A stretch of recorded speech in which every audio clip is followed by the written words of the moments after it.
События дня в настоящем времени. В студии в Вашингтоне я, Олесь Кругляков. Здравствуйте, смотрите сегодня. Пикетами встретили в Донецкой области министров иностранных дел Франции, Германии и Украины.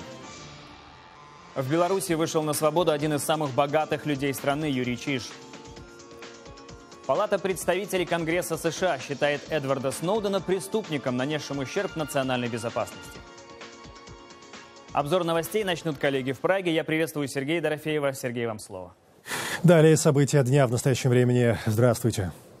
К линии фронта на Донбассе сегодня отправились министры иностранных дел Украины, Франции и Германии. Цель визита, по их словам, своими глазами увидеть ситуацию на востоке страны.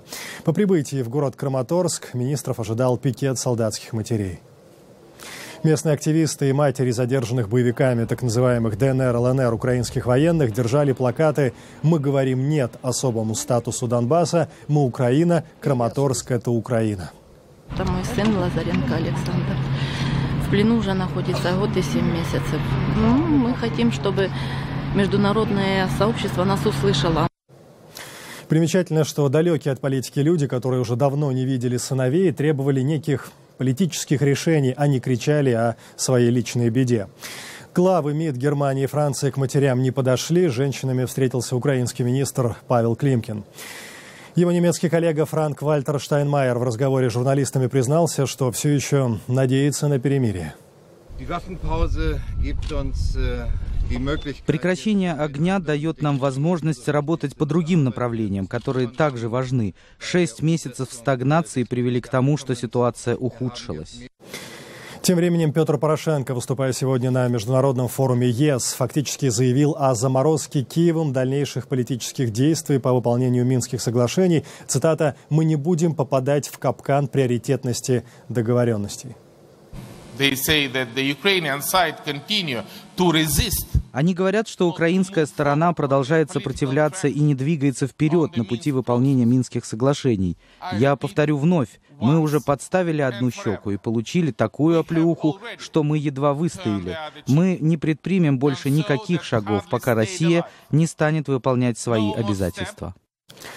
9640 человек погибли за время войны в Украине. Это только по официальным данным.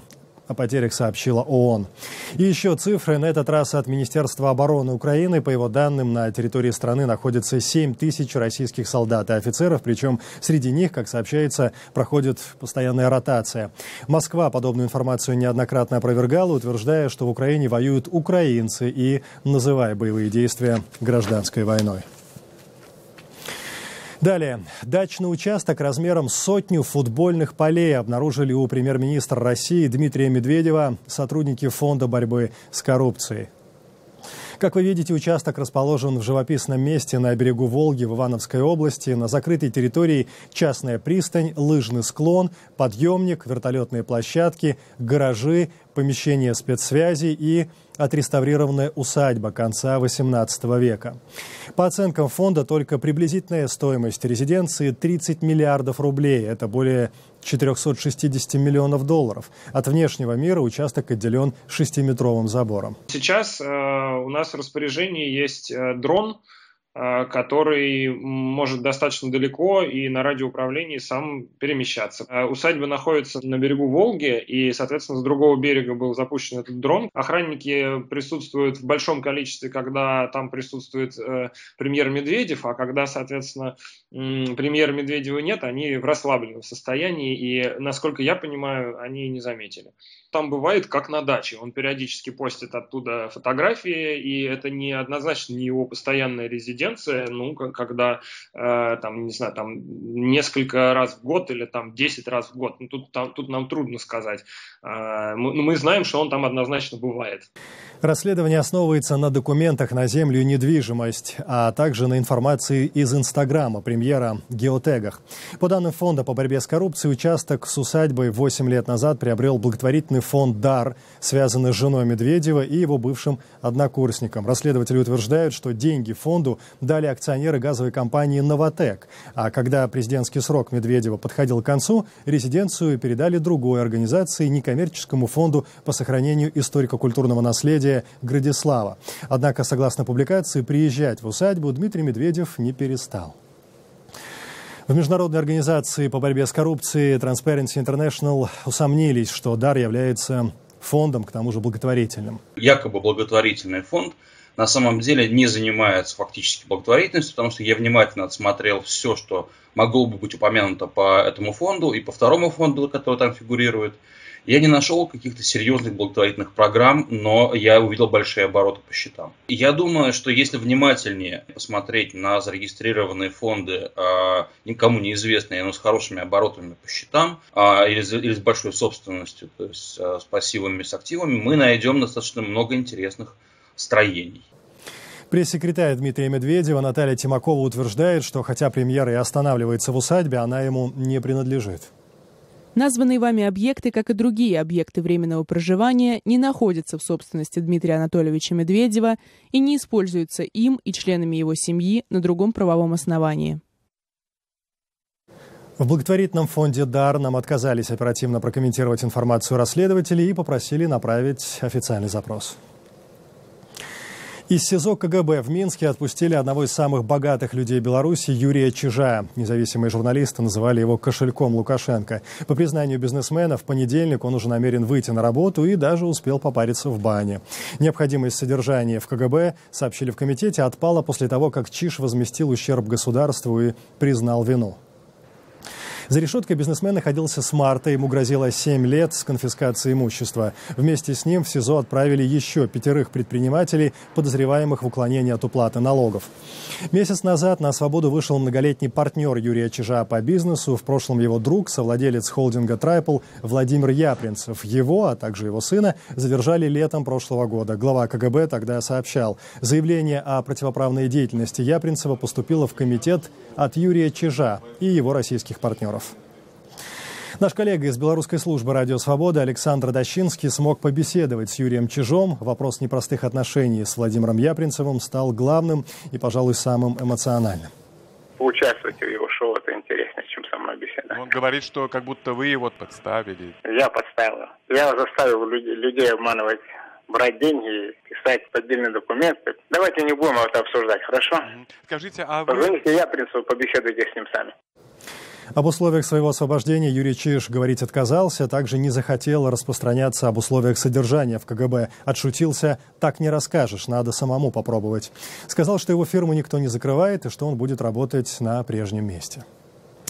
Ранее, отмечу, наши корреспонденты в Минске сообщали, что гипермаркет Чижа и его торгово-развлекательный комплекс были проданы. Общая сумма сделок, по некоторым данным, составила $100 миллионов, хотя причиненный ущерб, который инкриминировался Чижу, был 12 миллионов. В этой связи любопытным выглядит заявление Александра Лукашенко, сделанное в день недавних парламентских выборов, о том, что дело Чижа у него на личном контроле. Он недалеко порой был от президента. Многие ассоциировали его поведение с именем президента. Мне это не безразлично, честно говоря. Пусть платит как следует. Если он меня о чем-то попросит, я рассмотрю его просьбу. Есть неуплата налогов и так далее. Умножайте на 3, а некоторые на 5. Платите за все, что украли у государства, и идите работайте. И они же работают, и благодарны за то, что их не отправили в места не столь отдаленные лет на 15, как в той же Америке. И теперь в Россию. Шахтеры Ростовской области продолжают бессрочную голодовку. Люди требуют выплатить им зарплату. Компания-владелец 2 шахт обанкротилась и осталась должна работникам свыше 300 миллионов рублей. Это более 4,5 миллионов долларов. Власти региона не нашли ничего лучше, чем начать выплачивать долги коммерческого предприятия деньгами налогоплательщиков. У Лидии Дунаевой вся семья шахтеры. И отец, и братья, и муж. И голодовку она начала в день шахтера. Предприятие задолжало ей 115 тысяч рублей. Недавно всем сотрудникам шахты начали выдавать зарплату за май прошлого года. 300 я получила. А так мы почти год вообще ничего не получала. Мужа Лидии дома нет. Он давно ищет работу за пределами родного поселка. Сейчас работает на строительстве Керченского моста. Скоро должен вернуться, вахта заканчивается. Держать голодовку женщине непросто. Каждый день она готовит еду для 4 детей. Соль я пробую, я врать не буду. Потому что сварить борщ, не попробовать его, как он посоленный, дети кушать его не будут, согласитесь. 115 тысяч – большие деньги для семьи Дунаевых. У нас же нет газа. Если бы я бы за эти деньги можно подвести газ. А сколько стоит подвести газ? О, газ подвести 200 тысяч надо. Но у меня есть еще 100 тысяч региональный материнский капитал. Я бы его вложила, бы добавила свою зарплату, и получилась бы сумма, которая мне нужна. Шахтеры уже 3 месяца ежедневно пикетируют офис своего работодателя. Но только после объявления голодовки областные власти нашли резервы и начали выдавать им небольшие суммы. 13 сентября выплаты получили 1400 шахтеров. Это не помогло. Число голодающих только выросло. Сейчас, по данным координаторов протеста, голодают порядка 100 человек. Требуют, чтобы с ними расплатились полностью. На квартире же дома голодаем. Вот, они думают, что это все неправда. Вызывают скорые, приходят скорые. Первые, которые у нас скорые начинались, когда люди первые начали, женщине первое было плохо, она при нас звонит, вызывает, скорую помощь, скорая помощь не проезжает. Говорит, ничего страшного у вас там, попейте горячего чайку, вообще бросайте голодать и выходите. Пошли, разбрасывать стали, не разбрасывать, ложить почтовые ящики, при распечатке такие, брошюрки о вреде голодания, как мы будем умирать после этого, здоровье подрываете вы. Это кто это делает? Мы не знаем, на администрацию. Дмитрий Алексеевич по требованию врачей голодать перестал. Сейчас только морально поддерживает коллег по телефону. Горный мастер Владимир Тарадин тоже вышел из голодовки. Сейчас ест в основном лекарства. Шахта задолжала ему 170 тысяч рублей. Семья пожилого шахтера давно в долгах. Оклады от 8 до 15 тысяч. Это очень маленькие, сами понимаете. Поэтому работали на шахте люди предпенсионного, пенсионного возраста. Я на пенсии уже с 2004 года, но приходится работать до гроба. Шахтеры намерены продолжать голодовку, потому что уверены, власти выплатили им копейки, чтобы снизить социальную напряженность в регионе перед выборами. Несмотря на то, что центральные каналы молчат, об акции протеста горняков знают далеко за пределами Ростовской области. Но как только выборы состоятся, о ростовских шахтерах забудут, уверены они, и придумывают новые способы напомнить о себе. Елена Романова, «Настоящее время». Приемная семья для пенсионеров. Власти Челябинской области внедрили необычный проект. Всем желающим предлагают опекать одиноких пожилых людей. За это предусмотрены поощрения, выплаты из бюджета. Екатерина Пономарева. Так и не скажешь, что Алексей Петрович в семье Любови Григорьевой приемный. Отец, дед, тесть. Месяц назад Григорьева официально взяли фактически чужого им человека под опеку. Он оказался в очень трудной ситуации жизненной. Он остался один, он жил с женой, остался один, жена умерла. Он получил очень серьезную травму, лежал в реанимации, мне позвонили из больницы, так как у него никого нет, кроме меня. И попросили приехать. И я приехала, все бросила и поехала. Там, конечно, я ухаживала за ним, выходила его. И с мужем приняли решение забрать к себе, потому что он не мог за собой не ухаживать, ничего. Алексей Петрович Любови очень дальний родственник. Взять его в семью она смогла по региональному закону о приемных пенсионерах. Опекуны должны обеспечить старикам жилье и питание, а за то, что семьи выполняют функцию казенного дома престарелых, им доплачивают. Вознаграждение людям, которые приняли пожилого человека в семью, составляет более 7 тысяч рублей. И личные средства этого гражданина, они тоже могут расходоваться на его содержание, но не более 75% от того, что он получает ежемесячно. Соцработники обещают регулярно следить, чтобы за стариками был уход, а их пенсия не шла в карман к опекунам. Приемные семьи для стариков – альтернатива государственным интернатам. Их в России мало, и обычно они переполнены. Да и у медсестер там на всех рук не хватает. А так выглядит частный дом престарелых. Никаких процедур и прогулок. Сюда доживать свой век берут стариков, которым не хватило места в государственном интернате и за кем не могут ухаживать родственники. Бизнес свой официально владельцы таких приютов не оформляют. В России слишком дорого. Чаще всего частные интернаты открывают в арендованных отелях. Этот человек здесь живет уже давно, я думаю. Ее просто не забирают родственники, потому что она в очень сложном состоянии. Мы вызывали скорую. Скорая сказала, состояние сложное, но стабильное. Ирина Хонина свой дом вслепую сдала в аренду. Когда прокуратура вскрыла нарушение, хозяйка частного интерната сбежала, а одинокие старики остались Ирине с мужем в нагрузку. Государство говорит, казенных коек на них нет. Семье приходится уговаривать дальних родственников забрать стариков. Вчера я тебе свежий заварила, давай кушаем. В Челябинске приемную семью нашли уже 18 стариков. Соцработники уверены, это только начало. Сейчас они активно рекламируют проект приемной семьи во всем регионе. Екатерина Пономарева, для настоящего времени. Тема участия жителей Крыма в российских выборах в последнее время активно обсуждается в СМИ. Киев считает эти выборы нелегитимными, а президент Порошенко заявил, что те, кто будет избран в Госдуму от Крыма, покупают членский билет в санкционный клуб. Наши коллеги из грузинской службы «Голоса Америки» спросили у известного политолога, специалиста по этническим и национальным вопросам в странах Восточной Европы и Евразии Пола Гобла, как он оценивает предстоящие выборы в российский парламент. Я думаю, что сразу нужно подчеркнуть тот факт, что эти российские выборы несправедливые, подтасованные. Мы прекрасно знаем, каким будет соотношение партий в следующем составе Думы. Однако с восстановлением одномандатных округов там будет очень много людей, которые не будут привязаны к партии, а будут привязаны к месту жительства. И это может изменить природу следующей Думы.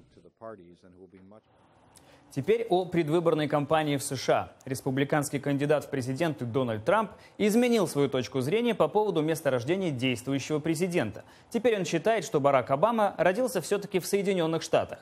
Прежде Трамп являлся одним из приверженцев теории места рождения, согласно которой Обама появился на свет не на Гавайских островах, а в Кении, и, стало быть, не имеет права занимать президентский пост. А кандидат от демократов Хиллари Клинтон в четверг возобновила свою предвыборную кампанию после вынужденного перерыва, вызванного пневмонией. На следующей неделе на полях Генассамблеи ООН в Нью-Йорке она планирует встретиться с президентом Украины Петром Порошенко. Таким образом, Клинтон собирается выразить солидарность с Украиной в пику с высказываниями Трампа, который неоднократно выступал с похвалами в адрес российского президента Путина. Главными же темами заседаний Генассамблеи станут война в Сирии и миграционный кризис. Подробности в нашем следующем сюжете. Мировые лидеры стремятся ограничить последствия сирийской войны для других стран. В первую очередь это касается массового исхода беженцев в соседние страны и Европу. Этот вопрос будет обсуждаться в рамках двух саммитов, посвященных беженцам. Первый из них проведет генсек ООН Пан Ги Мун в понедельник.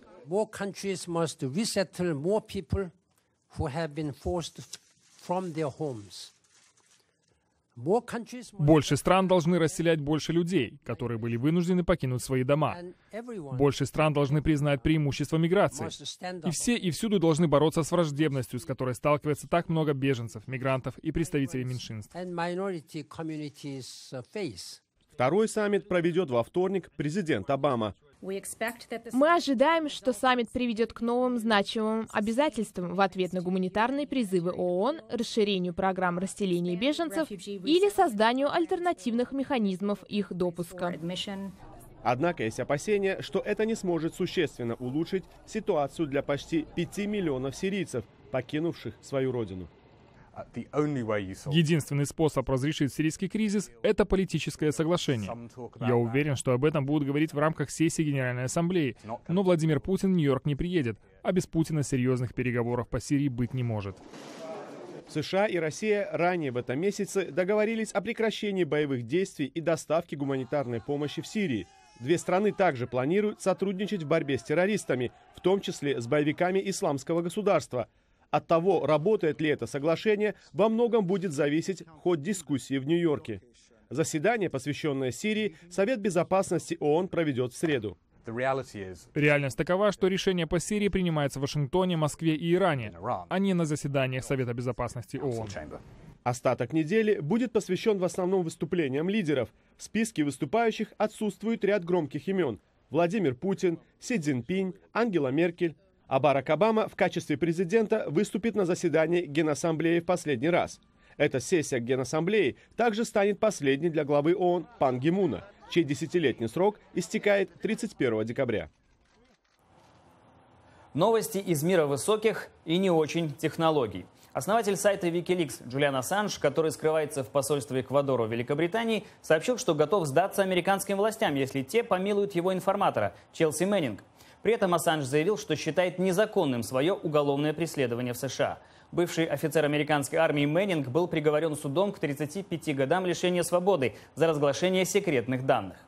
Тем временем Палата представителей опубликовала разгромный отчет о другом разоблачителе – Эдварде Сноудене, обвинив его в разглашении тайн, которое нанесло огромный ущерб безопасности США.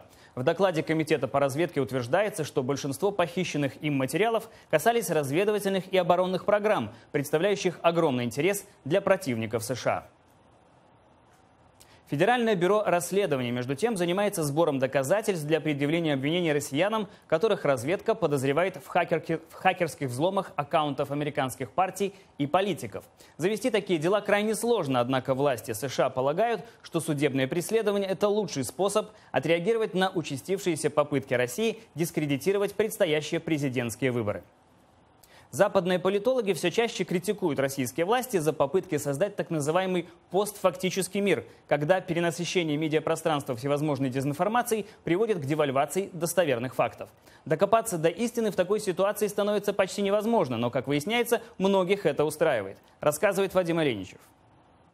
Наблюдатели во всем мире отмечают явный рост пропагандистских действий со стороны России в отношении США. В последние месяцы имели место ряд хакерских атак, антиамериканская кампания в интернете и на российских телеканалах, и даже факты задержания и отказа во въезде в Россию видным представителям американских СМИ. Как утверждают медиа-представители, приглашенные выступить на Капитолийском холме в качестве экспертов по России, все это могут быть звенья одной стратегии информационной войны, которую Кремль объявил Западу и в первую очередь Америке. Я считаю, что мы наблюдаем настоящий конфликт между Россией и Соединенными Штатами, хоть его и нельзя назвать холодной войной. И причина этого конфликта в том, что у российского лидера сознание бывшего офицера КГБ. Он держит все под контролем, пользуется популярностью и хочет, чтобы так все и оставалось. Он делает это, объединяя людей под лозунгом противостояния чужакам и раздувает пламя антиамериканизма, что тоже уходит истоками во времена коммунистической пропаганды. Но идеология Путина и его узкого окружения вовсе не является привлекательной для других и вряд ли долго продержится. Такие американские новостные агентства, как Fox и NBC, усматривают российский след в скандальном взломе неизвестными хакерами электронной почты бывшего госсекретаря США Колина Пауэлла. Как известно, Пауэлл подвергал открытой критике обоих кандидатов в президенты – Хиллари Клинтон и Дональда Трампа. А западные СМИ сейчас все чаще обвиняют российские власти в попытках сорвать избирательную кампанию в США. Более того, в результате новой атаки на серверы Национального демократического комитета была раскрыта очередная электронная корреспонденция Демократической партии. Fox News и другие СМИ также указывают на то, что это сделал известный румынский хакер Гусифер 2.0 и добавляют, что у него есть тесные связи с Россией. Если эта информация достоверна, налицо организованные попытки Кремля дезавуировать Америку и ее демократические ценности. Но это не значит, говорят эксперты, что Соединенные Штаты должны из-за этого отказаться от участия в мировых процессах. У Америки, разумеется, есть свои внутренние проблемы, но у нас есть и обязанности по отношению к другим странам. И это не значит, что мы должны выбрать или то, или это. В 40-х годах 20 века здесь была очень популярна идея о том, что Америка не должна вмешиваться во Вторую мировую войну, потому что у нас и своих проблем хватает. Однако нам пришлось сражаться с нацистской Германией, потому что это был наш долг, и параллельно решать внутренние проблемы. Поэтому мы должны убедить наших граждан в том, что Америка должна играть на мировой арене определенную роль и участвовать в судьбе таких важных государств, как Россия. Главная сила Соединенных Штатов, считают аналитики, не в военной мощи, а в плюрализме мнений, многообразии состава населения и в исконных демократических ценностях. Вот эти стороны Америки и нужно демонстрировать народам мира, чтобы достичь с ними понимания. Вадим Оленичев, Андрей Дегтярев. Настоящее время. Вашингтон. Работа дипломата обычно предполагает расчистку завалов в международных делах. Однако в штате Флорида сотрудники диппредставительств не отказались от приглашения Госдепартамента поработать в парке у моря. Цель акции – привлечение внимания к экологическим проблемам Мирового океана.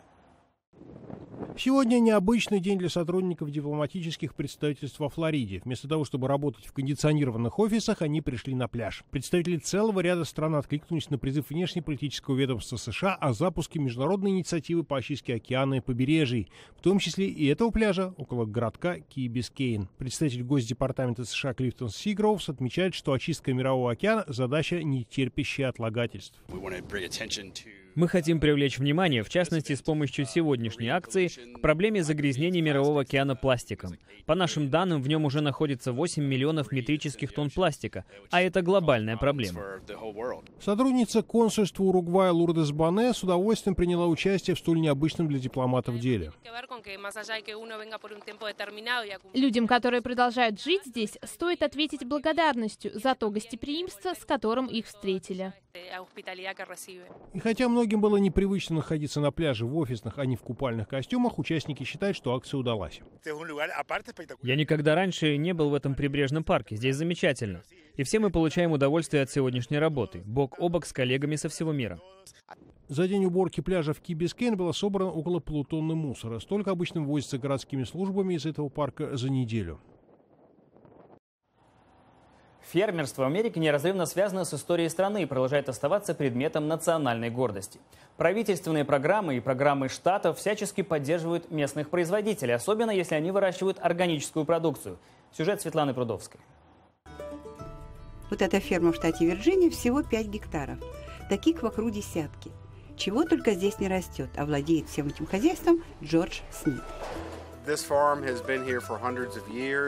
Более 100 лет назад, во время Великой депрессии, мой дедушка искал работу. Он пришел сюда. Здесь была маленькая ферма, искали помощников обрабатывать землю. Сначала он просто работал здесь, а потом выкупил эту землю, и с тех пор эта земля принадлежит нашей семье. В сезон на ферме заняты всего 6 человек, 4 из которых члены семьи. В магазине, работающем круглый год, можно купить не только выращенные здесь овощи и фрукты.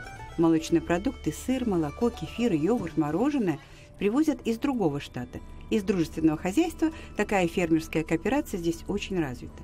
Все, что хранится в холодильнике, обычно продается в течение дня, несмотря на то, что цены здесь гораздо выше, чем в магазине.